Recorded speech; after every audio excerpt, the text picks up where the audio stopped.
Nós vamos ler agora a partir do capítulo 16 de João. Diz assim a partir do versículo 1.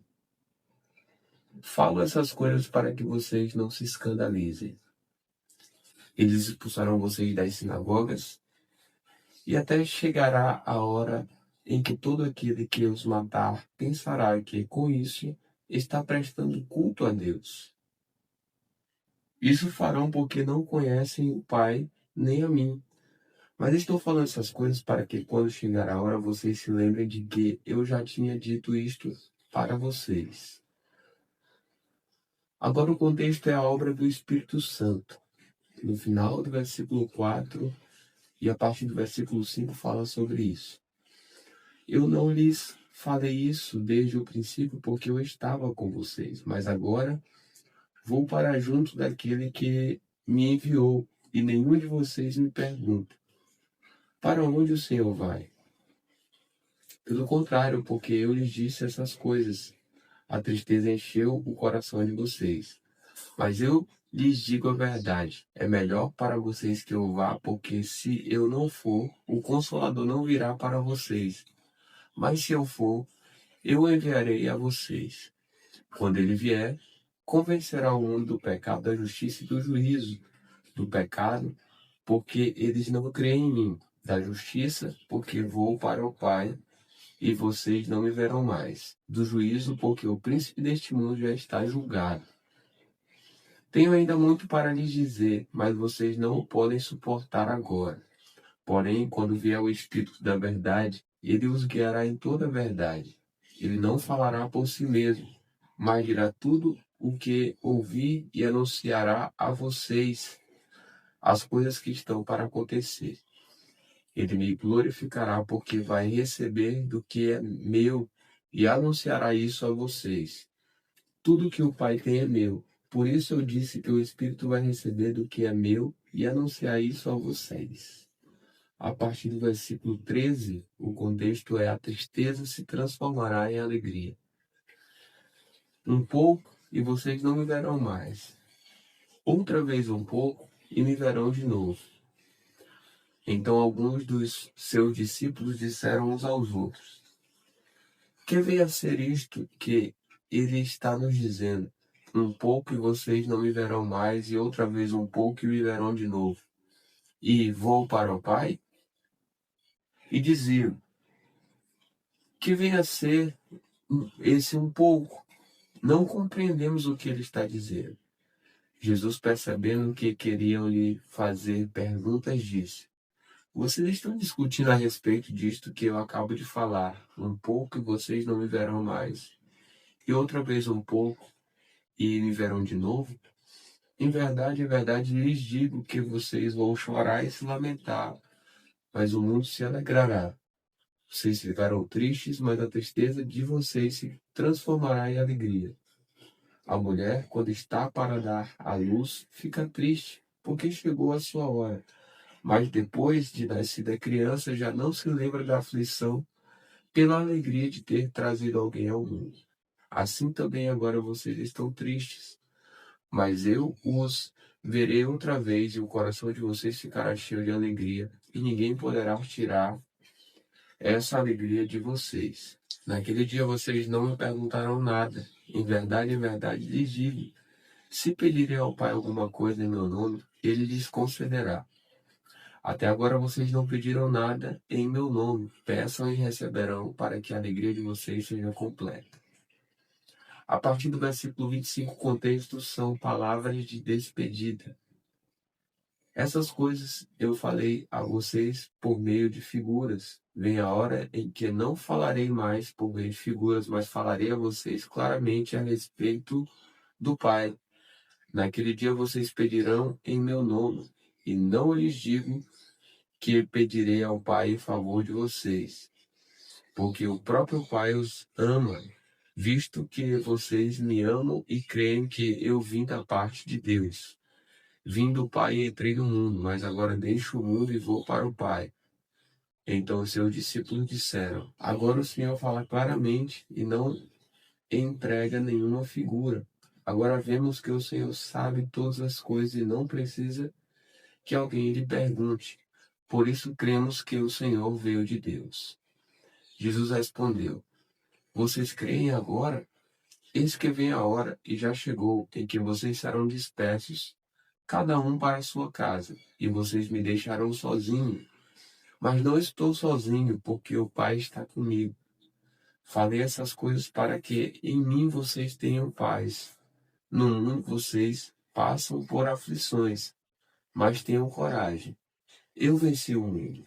Chegamos agora ao capítulo 17 de João. O contexto dele é a oração sacerdotal de Jesus. A partir do versículo 1 diz: Depois de dizer essas coisas, Jesus levantou os olhos ao céu e disse: Pai, é chegada a hora. Glorifica o teu filho para que o filho glorifique a ti. Assim como lhe deste autoridade sobre toda a humanidade, a fim de que ele conceda a vida eterna a todos os que lhe deste. E a vida eterna é esta: que conheçam a ti, o único Deus verdadeiro, e a Jesus Cristo a quem enviaste. Eu te glorifiquei na terra, realizando a obra que me deste para fazer. E agora, ó Pai, glorifica-me contigo mesmo, com a glória que eu tive junto de ti, antes que houvesse mundo. Manifestei o teu nome àqueles que me deste do mundo. Eram teus, tu os deste a mim, e eles têm guardado a tua palavra. Agora eles reconhecem que todas as coisas que me tens dado provém de ti, porque eu lhes tenho transmitido as palavras que me deste, e eles as receberam. Verdadeiramente reconheceram que saí de ti e creram que tu me enviaste. É por eles que eu peço. Não peço pelo mundo, mas por aqueles que me deste, porque são teus. Todas as minhas coisas são tuas, e as tuas coisas são minhas, e neles eu sou glorificado. Já não estou no mundo, mas eles continuam no mundo, enquanto eu vou para junto de ti. Pai Santo, guarda-os em teu nome, que me deste, para que eles sejam um, assim como nós somos um. Quando eu estava com eles, guardava-os no teu nome, que me deste. Eu os protegi e nenhum deles se perdeu, exceto o filho da perdição, para que se cumprisse a Escritura. Mas agora vou para junto de ti, e isto falo no mundo, para que eles tenham a minha alegria completa em si mesmos. Eu lhes tenho dado a tua palavra, e o mundo os odiou, porque eles não são do mundo, como também eu não sou. Não peço que os tire do mundo, mas que os guarde do mal. Eles não são do mundo, como também eu não sou. Santifica-os na verdade. A tua palavra é a verdade. Assim como tu me enviaste ao mundo, também eu os enviei ao mundo. E a favor deles eu me santifico, para que eles também sejam santificados na verdade. Não peço somente por eles, mas também por aqueles que vierem a crer em mim, por meio da palavra que eles falaram, a fim de que todos sejam um. E como tu, ó Pai, estás em mim, e eu em ti, também eles estejam em nós, para que o mundo creia que tu me enviaste. Eu lhes transmiti a glória que me deste, para que sejam um, como nós o somos, eu neles e tu em mim, a fim de que sejam aperfeiçoados na unidade, para que o mundo conheça que tu me enviaste e o amaste, como também amaste a mim. Pai, a minha vontade é que, onde eu estou, também estejam comigo os que me deste, para que vejam a minha glória que me conferiste, porque me amaste antes da fundação do mundo. Pai justo, o mundo não te conheceu, eu, porém, te conheci, e também estes reconheceram que tu me enviaste. Eu lhes fiz conhecer o teu nome e ainda o farei conhecer, a fim de que o amor com que me amaste esteja neles, e eu neles esteja. Chegamos ao capítulo 18 de João. O contexto dele começa falando sobre Jesus é preso. A partir do versículo 1 diz: Depois de dizer isso, Jesus saiu juntamente com os seus discípulos para o outro lado do ribeiro de Cedron, onde havia um jardim, e aí entrou com eles. Judas, o traidor, também conhecia aquele lugar, porque Jesus muitas vezes havia se reunido ali com seus discípulos. Tendo, pois, Judas recebido a escolta e alguns guardas da parte dos principais sacerdotes e fariseus, chegou a esse lugar com lanternas, tochas e armas. Então Jesus, sabendo de tudo o que ia acontecer com ele, adiantou-se e perguntou-lhes: A quem vocês estão procurando? Eles responderam: A Jesus o Nazareno. Então Jesus lhes disse: Sou eu. Ora, Judas, o traidor, também estava com eles. Quando Jesus lhes disse: Sou eu, recuaram e caíram por terra.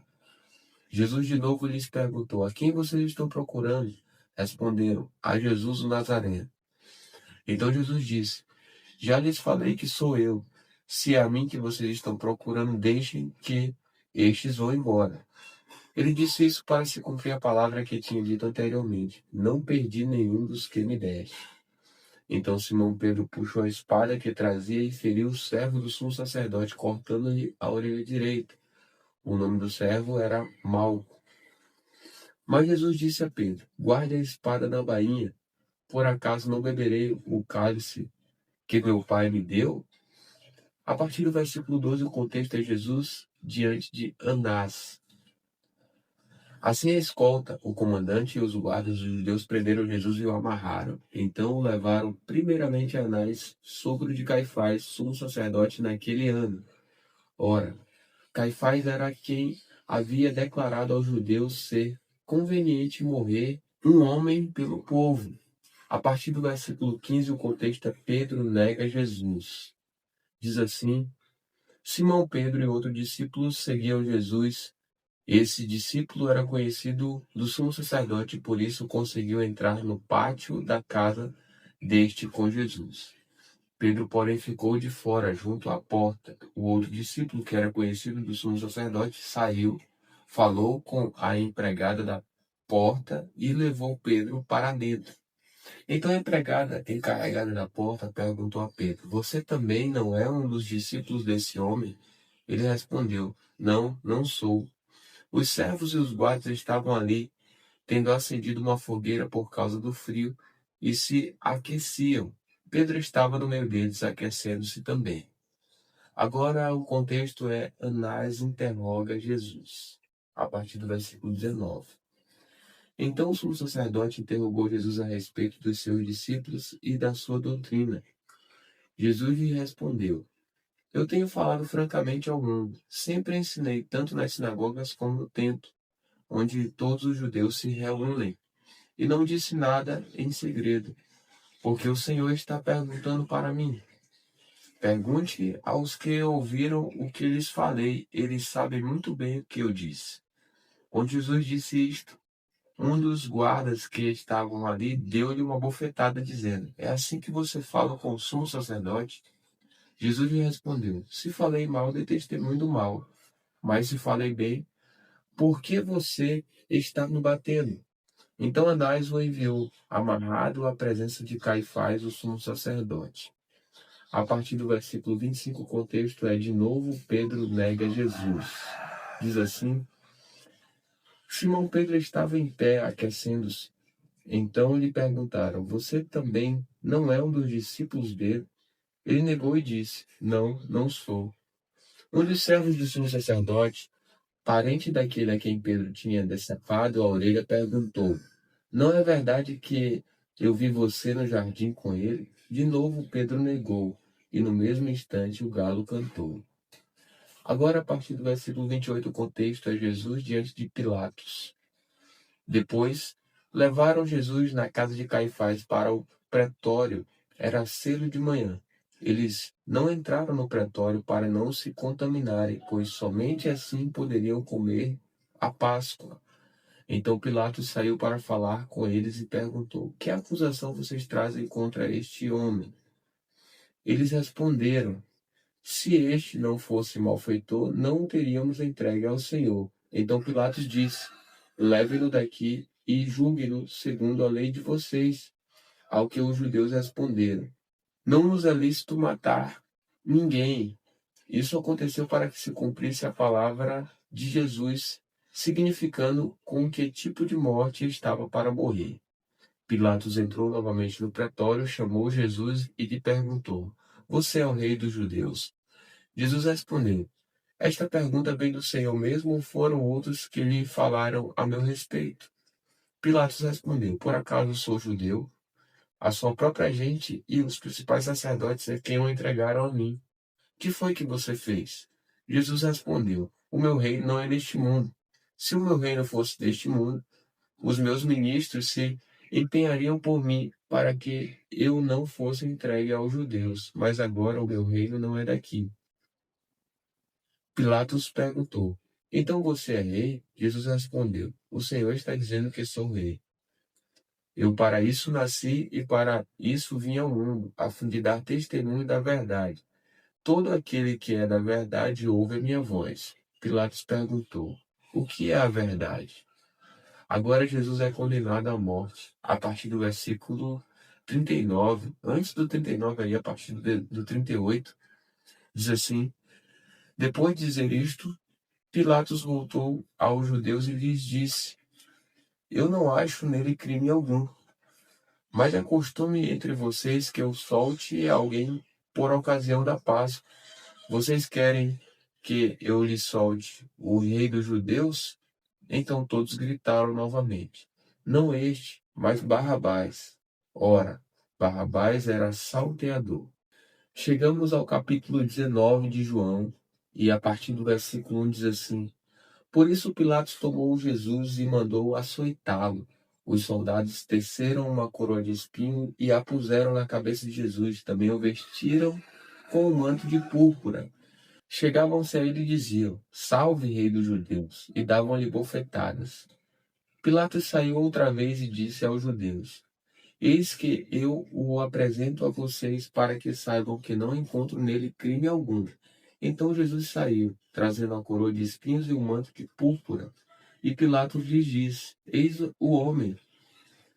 Quando viram Jesus, os principais sacerdotes e os seus guardas gritaram: Crucifique, crucifique. Pilatos repetiu: Levem-no daqui, vocês mesmos, e o crucifiquem, porque eu não encontro nele crime algum. Os judeus responderam: Temos uma lei, e segundo essa lei, ele deve morrer porque se fez filho de Deus. Pilatos, ouvindo tal declaração, ficou ainda mais atemorizado e, entrando outra vez no pretório, perguntou a Jesus: De onde você é? Mas Jesus não lhe deu resposta. Então Pilatos o advertiu: Você não me responde? Não sabe que tem autoridade tanto para soltar você como para crucificá-lo? Jesus respondeu: O Senhor não teria nenhuma autoridade sobre mim se de cima não lhe fosse dada. Por isso, quem me entregou ao Senhor tem maior pecado. A partir desse momento, Pilatos queria soltá-lo, mas os judeus gritavam: Se você soltar este homem, não é amigo de César. Todo aquele que se faz rei é contra César. Quando Pilatos ouviu essas palavras, trouxe Jesus para fora e sentou-se no tribunal no lugar chamado Pavimento, em hebraico, Gabatá. E era a preparação da Páscoa. Por volta do meio-dia, Pilatos disse aos judeus: Eis aqui o rei de vocês. Eles, porém, clamavam: Fora, fora, crucifique-o. Então Pilatos perguntou: Devo crucificar o rei de vocês? Os principais sacerdotes responderam: Não temos rei senão César. Então Pilatos entregou Jesus para ser crucificado e eles o levaram. Agora, a partir do versículo 17, o contexto é a crucificação de Jesus. Jesus, carregando ele mesmo a sua cruz, saiu para o lugar chamado Calvário, Gólgota em hebraico. Ali o crucificaram e com ele outros dois, um de cada lado, e Jesus no meio. Pilatos escreveu também um título e o colocou no alto da cruz. E o que estava escrito era: Jesus Nazareno, Rei dos Judeus. Muitos judeus leram este título, porque o lugar em que Jesus havia sido crucificado era perto da cidade, e estava escrito em hebraico, latim e grego. Os principais sacerdotes dos judeus disseram a Pilatos: Não escreva Rei dos Judeus, e sim, ele disse: Sou o Rei dos Judeus. Pilatos respondeu: O que escrevi, escrevi. Os soldados, pois, quando crucificaram Jesus, pegaram as roupas dele e a dividiram em 4 partes, uma parte para cada soldado. E pegaram também a túnica.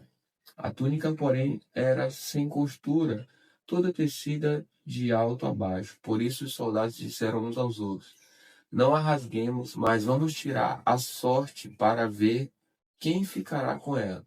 Isso aconteceu para que se cumprisse a escritura que diz: repartiram entre si as minhas roupas, e sobre a minha túnica lançaram sortes. E foi isso que os soldados fizeram. E junto à cruz estavam a mãe de Jesus, a irmã dela, Maria, mulher de Clopas, e Maria Madalena. Vendo Jesus, a sua mãe, e junto dela o discípulo amado, disse: mulher, eis aí o seu filho. Depois disse ao discípulo: eis aí a sua mãe. Dessa hora em diante, o discípulo a tomou para casa. A partir do versículo 28, o contexto é a morte de Jesus. Depois, vendo Jesus que tudo já estava consumado, para que se cumprisse a escritura, disse: tenho sede. Estava ali um vaso cheio de vinagre, e beberam de vinagre uma esponja, e fixando-a no caniço de sopo, aproximaram a esponja da boca de Jesus. Quando Jesus tomou o vinagre, disse: está consumado. E inclinando a cabeça, entregou o espírito. A partir do versículo 31, o contexto é: um soldado abre o lado de Jesus com uma lança. Então, para que os corpos não ficassem na cruz durante o sábado, visto que era o dia da preparação e era grande o dia daquele sábado, os judeus pediram a Pilatos que fossem quebradas as pernas dos crucificados e fossem tirados das cruzes. Os soldados quebraram as pernas dos homens que tinham sido crucificados com Jesus primeiro, de um depois do outro. Quando, porém, chegaram a Jesus, vendo que já estava morto, não lhe quebraram as pernas. Mas um dos soldados lhe abriu o lado com uma lança, e logo saiu sangue e água. Aquele que viu isso dá testemunho, e o testemunho dele é verdadeiro.